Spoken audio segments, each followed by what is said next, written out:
Hi, I'm Claude and welcome to the Crux, the place where news, topical issues and satire meet.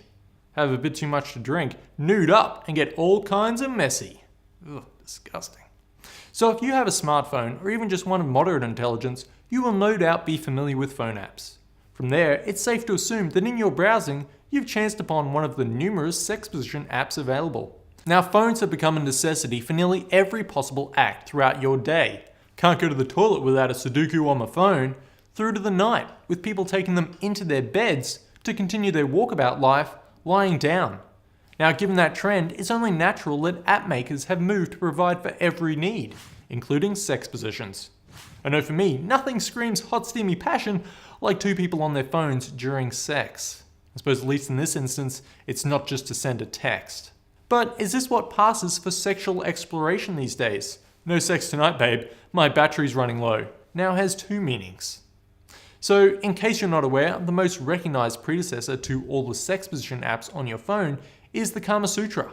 Invented, or maybe I should say busted out in pimpin' fashion over 2 millennia ago as India's version of sex ed, the Kama Sutra has continued to be popular throughout the ages. Very conveniently carried on by the seed of its own instruction. That's genius. And it works because it is still widely available in modern society as a go-to source for sexual learning.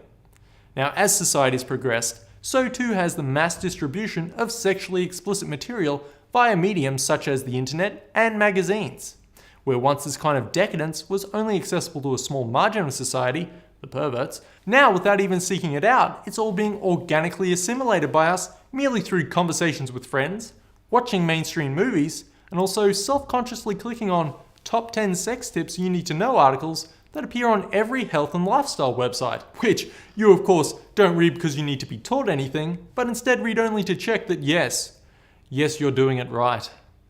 So, how armed with all the sexual information that our morally corrupt world can give us, do we still see any relevance in the Kama Sutra?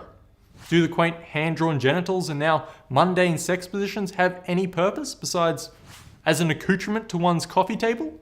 No, if you only look at the pictures. But yes, because the Kama Sutra isn't just about getting your rocks off while contorting your body into positions like you're playing Twister on a Rubik's Cube.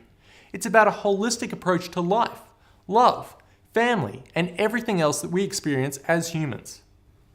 Wow, that's heavy. So, could there still be room for improvement? Indeed. I'm not talking about changing anything, merely additions. I mean, we're not all having sex in Indian palaces for one. How about some handy advice on how to have really great sex up the back of a busy movie theatre? Or in a nightclub bathroom? Or finally in the back of a small, economical, environmentally conscious car? Because that's what we all really need to know. Unfortunately though, the Kama Sutra is too old to change. But sex apps on the other hand are still new. They're built on a medium designed for rapid change. But unfortunately they're still operating with no real thought to modern sexual problems. Regardless, be wary of people with sex apps on their phones, because you never know where their hands or their phone may have been. That's the Crux.